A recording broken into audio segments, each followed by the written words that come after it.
Welcome to Because the Beatles, the podcast about the Beatles, everything about the Beatles, 24/8. I'm Erica. And I'm Allison. And before we start, be sure to subscribe on Apple Podcasts or wherever you get your podcasts, or stream us on Spotify or find us on YouTube. And if you're enjoying BC the Beatles, feel free to leave us a preferably 5-star review so other Beatlemaniacs can find us. And don't forget to follow us on Facebook, Instagram, Twitter/X, and TikTok. We'll be posting videos, photos, and more from this episode and beyond. And you can also email us at bcthebeatles@gmail.com. And we have a great guest today. We are so excited to welcome back Sara Schmidt to the pod. Sara was last with us in 2021 to chat about the Apple Scruffs. That was just when Lizzie Bravo had passed away, if you recall. And back then, she was working on a new book about the U.S. and Canadian fan clubs, and we had promised that we would have her back once that book was out. Yeah, and well, guess what? The book is out now, and it's called Dear Beatle People, the story of the Beatles' North American fan clubs. And it tells the story of both the official and unofficial fan clubs around the U.S. and Canada. And with over 100 photos and rare historical documents like fan club membership cards and letters, this book gives new insights into that engine that fueled North American Beatlemania. You may also know Sara as the founder and editor of the incredible website Meet the Beatles for Real, a treasure trove of memories and photographs from fans that have met one or more of the Beatles in person. She's also the author of the book Happiness is Seeing the Beatles, Beatlemania in St. Louis, and is a contributing author to A is for Apple, Volumes 2 and 3. She's also given presentations at Beatles conventions and festivals around the U.S. and was sitting right next to me at Fest last month for the Women's History of the Beatles panel. So welcome back to BC the Beatles, Sara. Yay, Sara. Thank you for having me. It's so great to be with you, Erica and Allison, because, BC the Beatles is one of my top favorite Beatles podcasts. Oh, thank you. Thank you. And this book was one of our top books of recent times. This was an incredible story. So many amazing firsthand accounts of fan clubs. So cool. What inspired you to write this book? Well, as you mentioned, I run the site Meet the Beatles for Real, which this week will be 15 years. Oh, my goodness. Crazy to me because it doesn't feel like it's been 15 years, but 15 years I've been collecting photos and stories of fans who met the Beatles in person. And one of the things that kept coming up over and over was that they met them because of Beatles USA Ltd. Or the official Beatles Fan Club. And so I wanted to just, for my site, do a little background search about the Beatles Fan Club in the United States. And I couldn't find anything. And I was like, why is there not a book written about the Beatles Fan Clubs? Well, there should be. So I decided to be the person to write it. That's amazing that you saw a niche and wanted to fill it, because that's the name of the game sometimes in Beatle world. And my first idea was to write just a book generically about all Beatles fan clubs around the world. But then I quickly discovered that the US fan club and the UK fan club were two completely different entities, and they needed to be separated. They seem so. I mean, they have a relationship. It seems like the information comes to the North American fan clubs, at least the official ones, from the UK Home Office, but it's certainly not a 1-to-1 ratio. Not at all. There are so many fascinating stories in your book. You hear in the voice of a lot of the fans who were there, like you said, who got to meet the Beatles. What was the process like gathering that? I imagine it was, like you say, 15 years of Meet the Beatles for Real. Was it the bulk of the interviews, or did you seek out even more people to talk to for the book? I had to seek out a lot of people. That was the most challenging part, but it was also the most fun because I made friends with everybody I ended up meeting through the process. But I had to be a detective. I used a lot of whitepages.com and found people's actual home addresses and handwrote letters. Wow. This is mostly unmarried women at the time, and most of those women probably changed their names, so it must have been double detective work. Yes, the few men that I found very quickly because their names never changed. Right. But the ladies, they were very much harder to find. They must have been so excited to talk about this part of their life. I would say 99% of them were. There was a few that were like, I don't remember anything about it. I'm not interested. And it was like, okay. but that was few and far between. Most of them were excited. And a lot of them said no one had ever asked them about how they met the Beatles before. So the stories in the book are brand new because these people have never shared that story before. Oh my gosh. Can you imagine like having a parent who met the Beatles and you don't know the story or they mention it in passing and you didn't ask more questions? I would be like, tell me that story every day. I ran into that on my website on Meet the Beatles for Real. I've had at least one that really stood out, that someone's mother had passed away. And now that her mother had gone, she wanted to know the story. Like, Mom always used to say she met the Beatles. And I was like, yeah, whatever, Mom. I never listened to the story. And she wanted to know if I knew Oh, more than what was posted there, if I had any other pictures of her mom with the Beatles. Oh my oh, God. wow. I mean, I thought it was kind of sweet, but sad at the same time. Yeah. Like, when she was alive, your mom was trying to tell you all about it and you blew her off. And now we want to know too. Yeah, we do. Yeah. I thought the book was really interesting too, especially because you and I had just been on that panel about a women's history of the Beatles. And to me, this feels like a natural extension of a book like that, sort of introducing the concepts of the fact that a lot of women's experiences did not get recorded. Those ladies, they were young girls, young teenage girls. They were the first Beatles historians Yeah. because they were keeping track of every little thing the Beatles did, writing it down in their journals, keeping scrapbooks. And that's the stuff that people are looking for now to get the exact dates and times and what was happening on certain days in Beatles history. I was surprised at the newsletters and the original documents at just how accurate they seemed. And it was surprisingly up to the minute. I love the story about the girl who wrote to George in India and he actually wrote back because I'm like thinking in the late 60s, how fast that information would have to travel for her to be like, okay, George is in India right now. I'm going to write him a letter and then he's going to, he'll get that right back. And there was no, where in the world is George Harrison? Should I send it to his mother and have her pass along? It was like, no, I know for a fact right now he's in India. Yeah, and even for things like the Paul is dead rumor that people were able to convene, a couple of Yeah. hundred fans to try and quash the rumor. They had like this underground phone communication thing going with long distance phone calls late at night when the rates were the cheapest. News in Beatleland spread fast. So, okay, let's start at the beginning with the fan clubs. So, what was the process of starting the club or having the idea to start the club to getting, say, if you wanted to get your club officially chartered? Okay, so the official Beatles fan club in 1964 was called Beatles USA Ltd. There's all sorts of stuff floating out there that has that logo on there, Beatles USA Ltd, with USA in parentheses. It didn't start until March of 1964, like a full month and a half after the Beatles came to America, the official fan club started. So that's part of the problem with the fan club to begin with, is it started late. But if you had started a fan club and you wanted to get an official charter, you had to have at least 25 members. You had to send their names in, and each one of them had to send in their $2 to join the official club. So if you had their names and it was marked that those members had the money sent in, then you got a charter sent back to you. Now, if you had less than 25, you could be a junior charter club, but not very many people did that one. Did they just get less? They got the same thing, just their charter said junior charter instead Oh, of charter. it's all in the terminology. And then there were also people who had independent clubs, right? Those were the ones I would have joined. Some of those had some great names. They were the ones that had fun and had all the parties and were like hardcore serious with their newsletters and everything. But yeah, most of them were just unhappy with the way the official club was being run because they weren't getting their mail. They would send off for stuff. They wouldn't get anything because it was unorganized over there. And they just thought they could run a fan club better. And really, they did. These young girls did an amazing job running the independent fan clubs. And that's the thing, I just kept thinking about it over and over as I was reading your book. It's like amazing how many fan clubs were initiated by the fans themselves, in a lot of cases, young teen girls. And it just kind of goes to show that no one's more motivated than, like a 12-year-old who loves a music group. And that's how it's always been.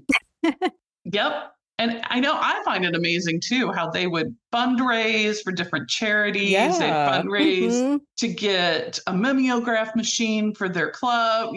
Like they were just really innovative with the way they would raise money for things and how they would approach the press and how professional a group of like girls under the age of 16 could be.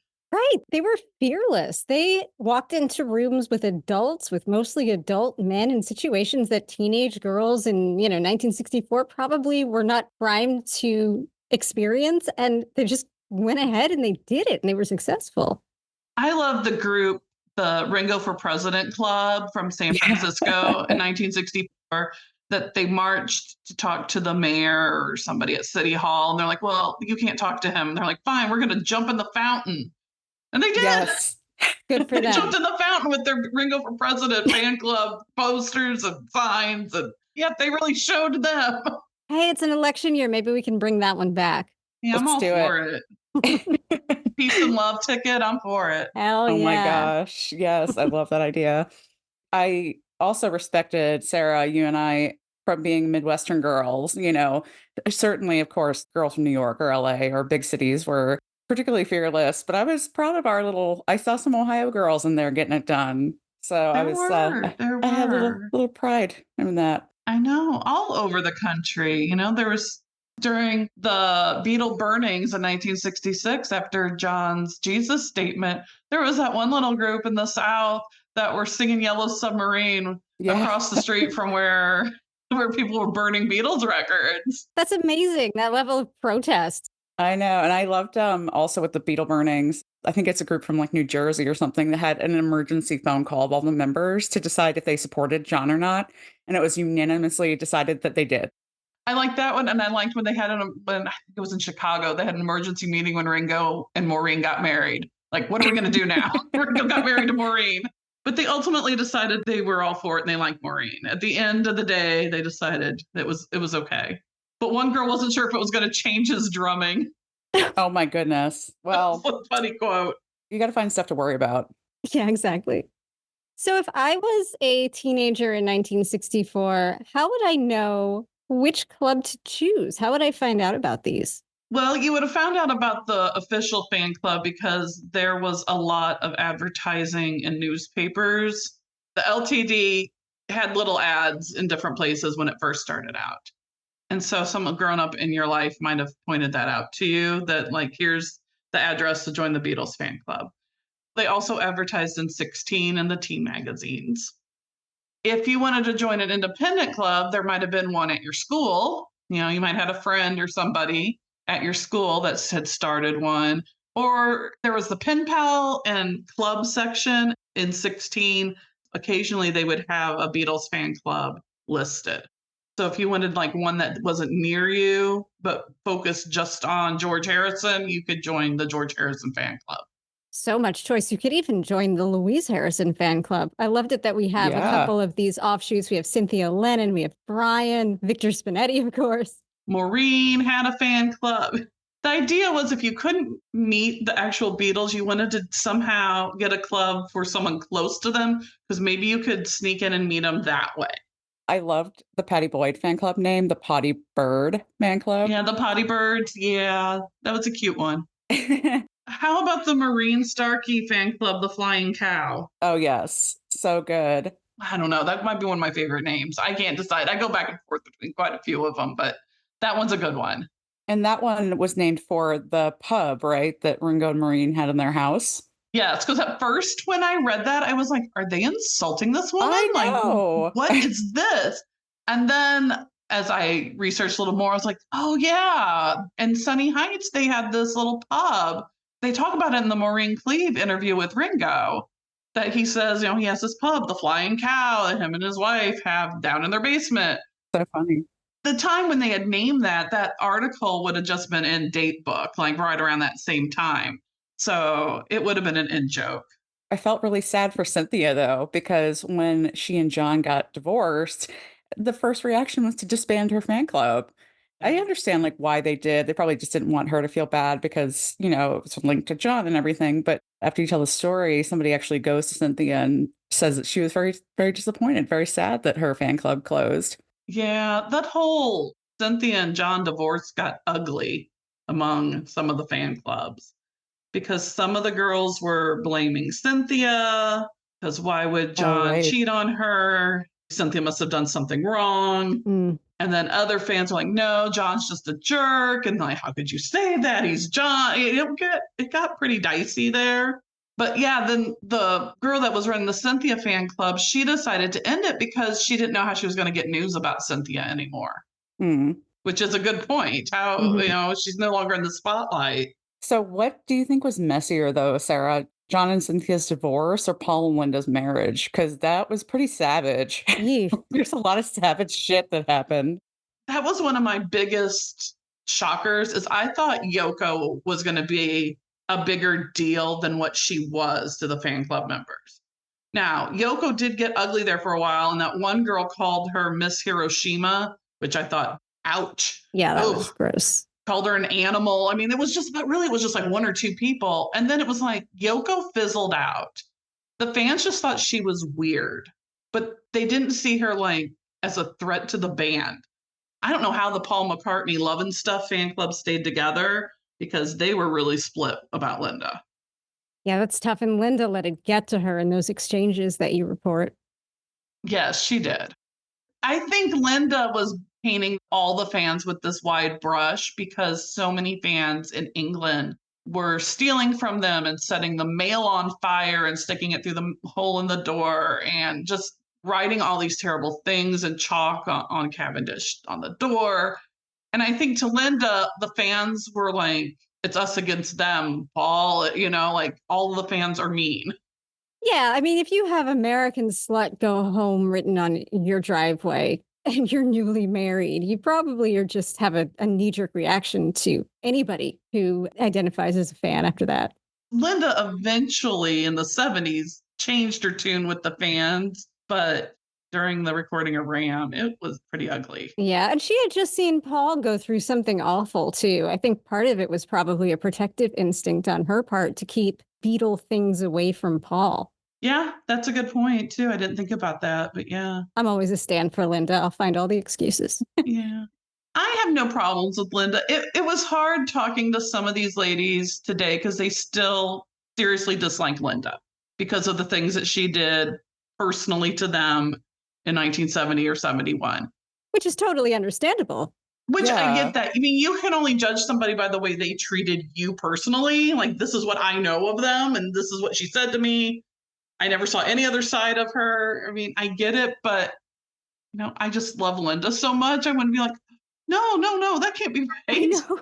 Yeah, like the encounter outside of a recording studio in New York that you talk about where, Yeah. Paul and Linda are coming in and out and she has no nice things to say to just a few girls, standing outside waiting for them. And she gets into it with them and they tell her, like, we're not like those fans. We're American fans. We're not the ones that berate you at your home. But, the girls weren't that nice. They weren't that nice saying it like, oh, no, they were kind of screaming it back at her because she was yelling at them. I mean, Then she said something snarky about the fan clubs, though. And that was she like, did. She's like, said hold something my like, well, this earrings. isn't a fan club meeting. You need to go home or something. Yeah. Paul and Linda had crossed the street and was walking down the street. And this group of girls, they weren't really following him. They needed to go that same direction. And Linda turned around and like screamed at him, stop following us. Linda was on her last nerve, and I think it was, in some cases, misdirected anger just at the category of people called fans. So that's how I interpret it. But reading all of the articles that I read in the fan club newsletters about it happening in real time, it was quite a division amongst those girls. I'm sure it would be a horrifying experience. Yeah. And then there was the girls that loved Linda, thought she was wonderful, versus the ones who's like, well, you've never met her and she's mean. Ugh, very contentious. And I'm reading these letters back and forth. And today it would have been like a Twitter war between these girls. But instead, it had to be like these newsletters that were like a month apart. But these kids are like, young adults. They're 19, 20 years old. They think they know everything. They're at that part in life. Mm-hmm. But it was pretty catty. For the record, in the early aughts, through my Beatles website I had at that time, my fan site, I had a little fan club type deal called We Love Linda because I don't know why I decided that people didn't like her at that point. I don't think that was true, but I decided, I'm going to start this. I made like a little logo and you could like sign up on my website. I think I put your name on there. So I did my part in the Linda standing. Why did I not know about that? I don't know. I mean, it was very early. It was an Angel Fire situation. I was so active at that time online with Beatles stuff that Yeah, no, it I would was, have been all yeah, about it if I'd known. it was pretty small. I mean, obviously my site wasn't like a viral site, but we would also tape, like literally scotch tape pictures of Paul and Linda to our t-shirts and wear Oh my those. gosh. Yeah. But see, that's the kind of shit that like young girls get into because they feel so passionate about what they love. And that's why the fan clubs were so cool and so different and why they're so active. I think it's just because that's the age where you're just in love with your interests. And that's what's so, I mean, it was fun to relive that part of my life through the book, reading, all these different experiences. But I think any Beatles fan can relate to what these girls did. And it made my heart happy just reading all of this stuff because it's like, oh, I remember when I heard that record, or like when my friends and I would come over, or they would come over to my house and we'd listen to a John Lennon solo album that we hadn't heard before, or, so it's like a little bit different in that we had the whole catalog to play with, but the excitement's still there. I just love that. I like the story about the first Beatle fan convention in 1968 because the things that they did, they're similar to what we do now, just a little different. Except they included a Brian seance, which maybe we should bring that back. Maybe we should bring that back just for I don't know, Allison. guys. No, Allison's saying no, that's too weird. Okay. I don't know. Maybe after I have like a margarita, I'll be able to break out the Ouija board. That's what they did, and it freaked some people out. But the other things they did, besides that, or what we do today, I loved how they had the transistor radio and they all got to hear Hey Jude and Revolution at the same time. Oh my God. Like That's for so the first cute. I time love ever, that. they never heard Hey Jude before. And here they were, this group of like 25 girls at a hotel with a little transistor radio. Can you imagine? Like, that just warms my heart to think about. It gives me chills. Yeah. Like here they were having a Beatles convention and a brand new Beatles song comes out and it's Hey Jude. Wow. Well, speaking of conventions, I love the story. You talk about a couple of different types of gatherings. You had the rallies, but I particularly liked hearing about the balls with the Detroit DJ, I think. Oh, the Detroit DJ, the guy that ripped people off? He was like a con man? Clay. His last name was Clay. Clay, that's right. But I love the idea that anybody would be like have an auditorium filled with kids because they couldn't dance. So there was like no music, but he just sort of like did a slideshow of like his trip to London and showed them like, this is John's boot that he gave me. And it was just like oohing and awing over that. Just the mental picture is hilarious. Yeah, and I talked to someone, Dee Elias, who wrote a really great book. Oh, yeah. But she went to those. Oh my God. So I got to I talked to her about what was it like, and she said, oh, it was just so exciting. Every time he took out like a cigarette butt and said, George smoked the cigarette, we all were just on the edge of our seats. Yeah, the number of used cigarette butts that appeared at this book was surprising to me. Yes. I mean, any number more than 0 would probably surprise me, but it kept showing up. Well, it's an easy thing to grab off a table after a press conference, or they flicked it on the ground. Now, I want to call out one club that I noticed a brief mention of, the Glendale Senior Citizens Fan Club. Not all of them were teenagers, I guess. I mean, I don't know if they considered senior citizens in this group like 30. I was going to say, I think we'd all be in that club. Yeah, I wasn't sure either because I couldn't find a whole lot of information, but just I think they all got together to see Help. Yeah, I think they all got together and saw a Beatles movie. I also discovered, and I don't think I included it in the book because it wasn't a fan club, that in my own hometown, Alton, Illinois, there was an 86-year-old woman that went to see Help by herself. And like, she's like, they have this little picture of her in the newspaper and she just all smiles standing next to the Help poster. And she's like, I just think the Beatles are great. We love her. I know. Aww. I wish I could find out like whose grandma was that? Like who great grandma who's around this town now, just to be like, your relative was awesome. Absolutely want to know. So I was wondering if you could talk about Bernice Young. She was the first person to run the official US fan clubs, and she was a Black woman in her 30s, which I thought Yeah. was really interesting. And she's not somebody whose name we know. I mean, Frida Kelly obviously is known because of the documentary, but before that, she was mentioned by name. She wasn't fake like Anne Collingham or something. Right. Was Bernice Young ever called out by name as somebody who she was and what she did? Or was she under the auspices of Feather or the other fake names on the American side? Her name appeared on a lot of material, Bernice Young, but the face of the Beatles fan club in the United States was a young white woman instead of a 30-something Black woman. I never saw a picture of Bernice Young. Wow. I don't know what she looks like. I could find very, very little information about her. I actually found most information I learned about her because long after her Beatles connection, she wrote children's books about Black sports heroes like Jackie Robinson and Muhammad Ali. And in her little bio from these children's books, it told more about who she was. I mean, that's how I learned more about her life than I could on any Beatles things. Oh my God, just a little footnote in her life. Yeah, and it should have been a bigger deal. Her name and her pictures should be known because she did so much for the Beatles fan club in the United States. And Brian really is the one that rallied for her because it had to go through him to hire her. And they're like, well, she's a Negro woman, and do you want her to, Brian, what do you think? And he was like, well, what do we care? Is she qualified? Does she have the qualifications for it? And he was like, well, if she's the best candidate, then yeah, that's who we want. I love continually seeing the Beatles team on the right side of this history. Always. I know. That warmed my heart. Although I do Yeah. find it a little strange that she was in her 30s. But all the people I talked to that knew her only had wonderful things to say. And the word efficient kept coming up. Every time I spoke to someone, oh, Bernice was so efficient. I don't know. As a 30-something myself, I think, hell, being a secretary, or not being a secretary, but running, being in charge, the head of the Beatles fan club sounds a hell of a lot more fun and interesting than a lot of other jobs. And I'm sure back then, too, with what women got to select from being a secretary or a typist or a receptionist or any other administrative position. Unfortunately, though, the fan club got too big too fast for Bernice.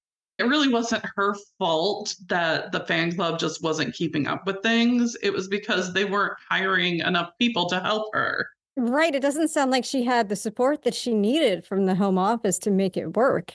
Not at all. She was really one of the only paid employees of the fan club. And then she had some secretaries under her that were helping that were paid, but everyone else were teenage volunteers that came after school. Can you imagine thousands of fans writing to you like, where is my Christmas record? Why didn't we get anything this year? What's happening? And she can't do anything about it. Well, yeah, she's behind in sending out membership cards to begin with. And then the mail's just getting more and more because she's getting letters of where's my membership card that's getting mixed in with everything else. Like, stop writing where's my membership card and I'll get you your membership card. Yeah, it's like I love how one of the volunteers was literally just there to sort the mail. That job alone must have been just such a hectic, operation. Right. The one gal, Laura, her only job was to open up the mail and see if there was any money in there for dues or someone was purchasing anything. I mean, that's what she was supposed to be looking for. Don't read the letter. Don't just see, do they have money in there? Because that's what we need. Like if someone's ordered something, we need to get that out in the mail to them. I will say it was ingenious. Whoever decided you need to put your membership number on the upper left-hand corner of the outside of an envelope if you write to us, because at least then we know you're a member and we'll respond to you faster. Yes. But it took them until 1967 to get that idea. They didn't get their act together until 1968. That was really when things started clicking. And by that time, the Beatles were almost over. No one had ever run anything like this before, I would assume. No, I mean, there were, of course, fan clubs before, and I think Elvis was one of the biggest ones, and Mickey Mouse was a big fan club. Oh, right, of course. But yeah, nothing, especially for a group where there's four different people getting mail and then the whole group gets mail. That's a lot. And of course, everybody wanted to send Ringo a ring, and everybody wanted to send, each Beatle kind of had their own thing people wanted to send them. So the fan club office was just full of stuff. For our listeners, in the back of Sarah's book, there's a really cool little section that kind of gives you checklists of what you would receive as a fan club member for all the different sorts of clubs, it was so much fun to read Do you that, and like I want that? all of it. Mhm. That Yes, I part? want all of it. All right. Well, I have to give credit to the illustrator of my book, Eric Cash. That was his idea. I didn't think it was needed, but he was like, "No, people Oh, want I that." like it. Because I had made that just for myself. I mean, it wasn't difficult to include it in the book. I was like, "No, this is just for me, just so for my own collection." He's like, "No, people want that. Put it in." So I did. I think it's cool to see it all laid out. Well, good. I'm glad that I took his advice. All right, thank you, Eric. And also, I loved his little doodles and the upper No, aren't pages and those stuff. so? It was really Those turned out cute. so cute. He got that Yeah. idea from the Hard Day's Night poster, like that has little Oh, girls on there. yeah. That was kind of his inspiration. And there's the fun pages inside. Is it supposed to be like a 16 magazine? Yes, I loved all the 16. Because I collect teen magazines and have a mostly complete collection of 16s, but it was fun to see things that were familiar to me. It's like, oh, I know that, find the differences page. I have that. Yeah, well, he drew that. He did? Yes. It's not from the magazine at all. He drew that by hand. That's wild. That fooled me.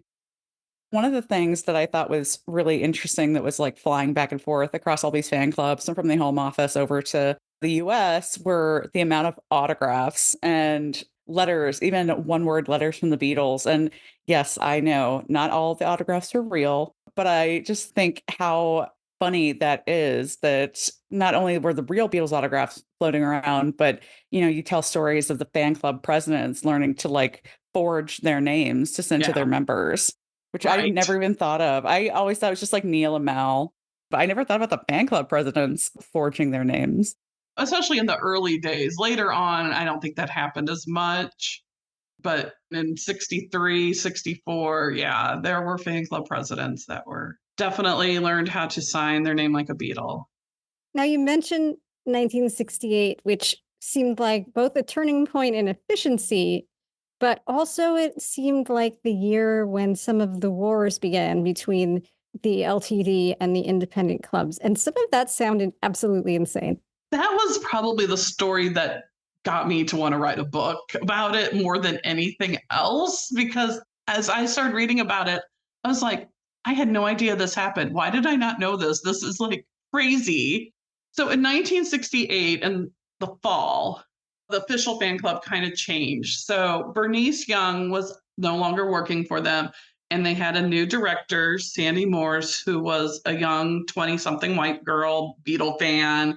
And they just decide if they're going to redo the whole fan club. There's been a lot of complaints. They weren't getting their stuff. They're going to redo it all. And one of their first things is to cease and desist all of the independent fan clubs so that there's only one Beatles fan club.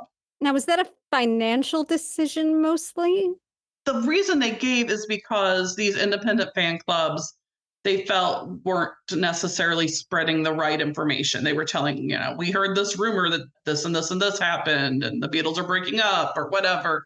And they wanted a place where individual fan clubs could contact the main office and they would tell them the news to spread to the fans. So instead of, we heard this might be happening, like this is a fact. Mm. That's what they said. I don't know. It might have been a financial thing. It might have been a copyright thing. No one really knows what was all behind it.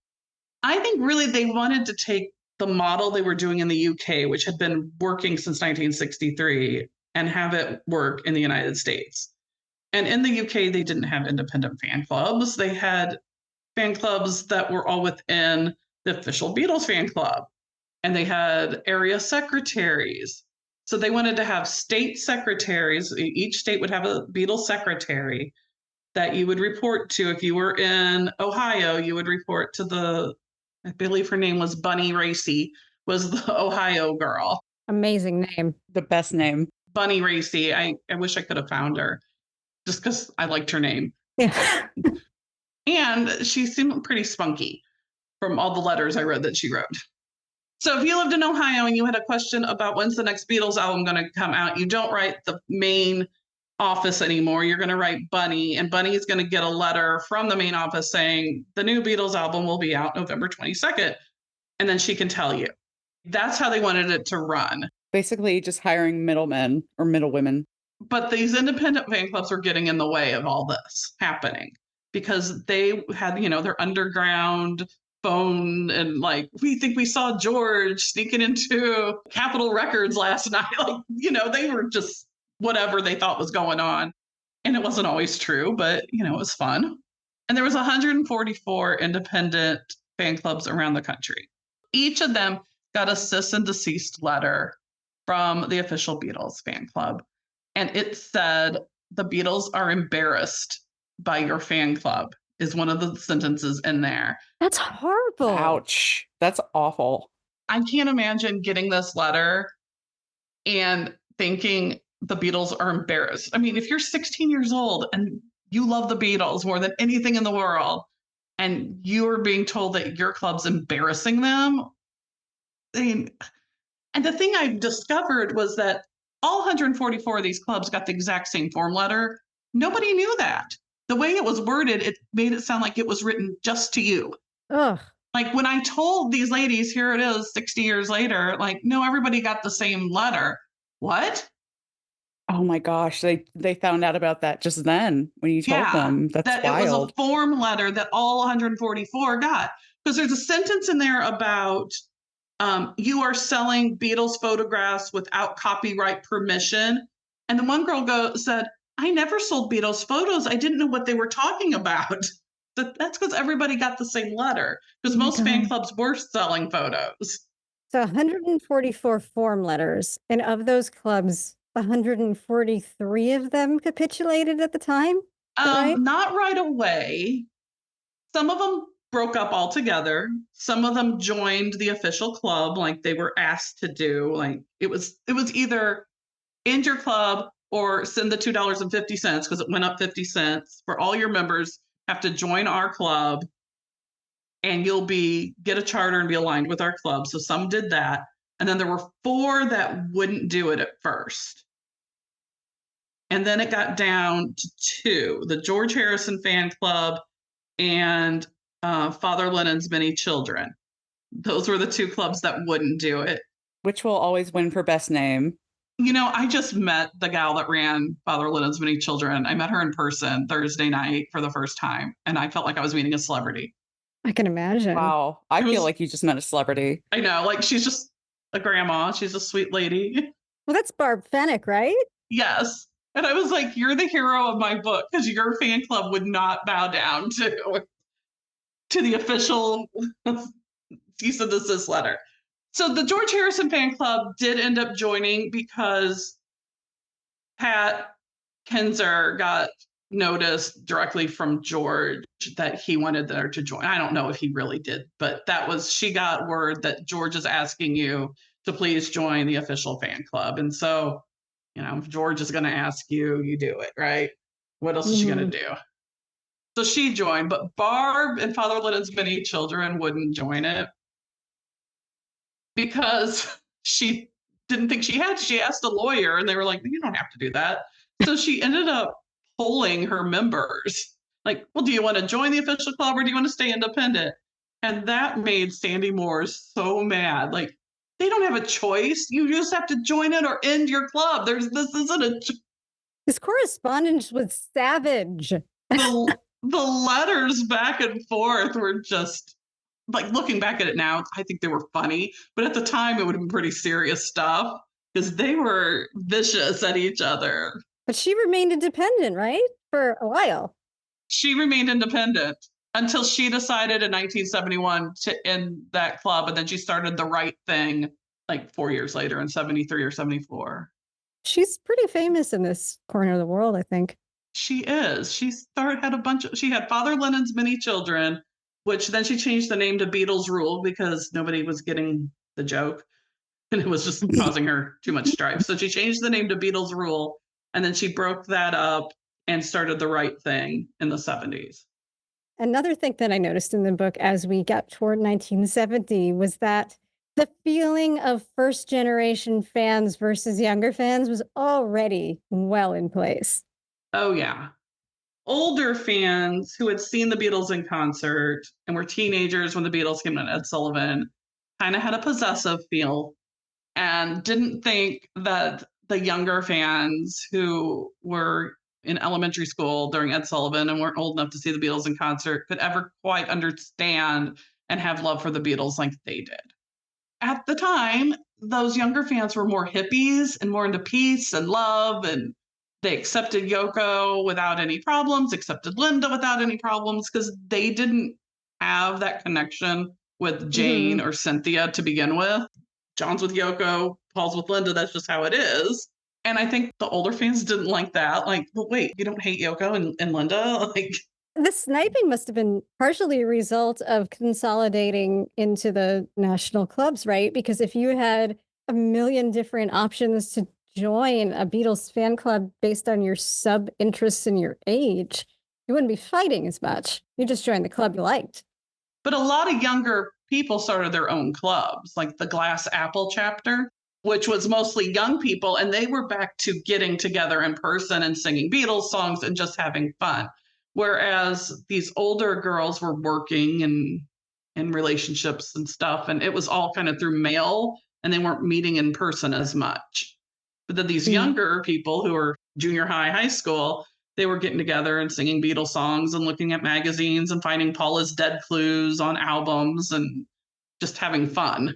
God, I would have loved to have been around in real time for Paul is Dead. I wouldn't have believed it, but I would have loved hunting for clues. A lot of the people I talked to from there, I said, "No, what was your thoughts about that?" And they said, "We didn't believe it, but we loved hunting for clues. It was so much fun to get together with a group of fan club members with our albums all laid out and like, well, what do you think this means?" And I write down and look up stuff. Like they said, it was just a fun time. It's like getting one of those solve a murder kits today. Yeah. And you do those with your friends at home. I didn't talk to anyone that was like, "Oh, yes, we definitely believed it." No. Oh, good. But that was one of the activities that they like to do at their fan club meetings was look for Paula's Dead clues. So fun. I would have done that. I would have been all about it. I did read about people that were like sending sympathy cards to the fan club and flowers Oh my God. and then there's this interview with Sandy Morse where she says that she has this real thick New York accent about the rumor about Paul being buried in a golden casket isn't true or something. I thought, well, I'd never heard that one before. They never stop. No, because she was just getting inundated nonstop with phone calls at the fan club and she couldn't get any work done. So she gets on this radio station. It's like, stop it, everybody. It's not true. I just talked to Paul yesterday. But the second you say something and you qualify it like he's not buried in a golden casket, oh, that just makes the conspiracy theorists like, oh, it wasn't gold. Maybe it was silver. Maybe it was platinum. It was definitely a casket. Right. But she said he was buried. Some of the other stories I loved in the book, Sarah, and we touched on this a little bit earlier, but the girls who actually, like, I loved all the stories of the American girls who traveled to the UK and got to meet the Beatles several times, some of them. And just how much respect the Beatles themselves showed for the fan club girls, you know, whether it was at a press conference on tour or it was like in a hotel room party situation, or if like they literally showed up at their houses. Allison, this won't surprise you, but that all goes back to Brian. They had good training. He really told him, like, these fan club members, these people running your fan clubs around the countries, around the world, they're the ones buying your albums, promoting you for free. Like, they're not getting anything out of this. So anytime you meet a fan club member, you're supposed to treat them with utmost respect and kindness and do whatever you can to make them feel loved. And like, he really hit that home because one of the girls that met him at a press conference, she goes, "Well, I'm with the fan club." And John goes, "Oh, you're with the fan club? Well, we have to be nice to you now," or something. And something along those lines. Like, So Of funny. course he did. yeah, like, oh, because Brian was standing right there too. And he was like, oh, great. Well, you're one of those. You don't have a choice. We have to be nice to you now.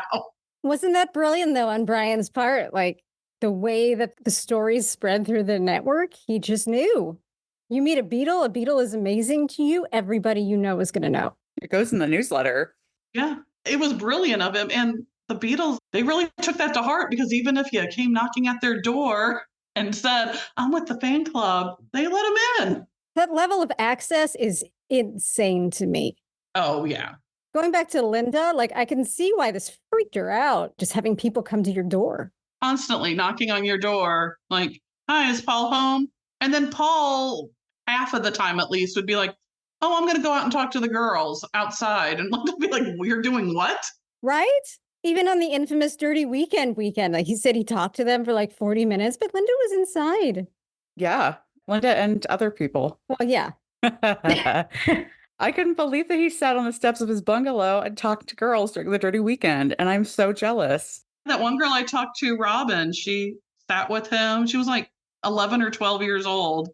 Her and her friend bought a peanut butter and jelly sandwich from the restaurant and split it because that's all they could afford Oh my God. while they were waiting for Paul. And one thing she remembers was that his belly button was hairy. I loved that. I love that note. That's such a fan club note to make in the newsletter article, too. Yes. It's so funny. Yes, for those of our listeners who don't know, I have like a crazy obsession with the Dirty Weekend just because, well, it happened here in LA. It happened at the Beverly Hills Hotel. A lot of it is down to Paul's amazing red velvet coat. I'm obsessed with that. And just the whole story. It's a lot of things, but I was so delighted. Erica, as soon as she got to that part of the book, she just texted me, page 208. So that's the page that the Dirty Weekend's on for anybody keeping score. Well, you knew I had to include something about the Dirty Weekend in there because it's one of my favorites as well. I do. Well, Sarah, you gave me at Fest a couple of years ago, I think you gave me a photo of Paul in his Dirty Weekend red crushed velvet jacket. I still have that at my desk at work. I love hearing that. And all those pictures were taken by little fan club members with their Instamatics.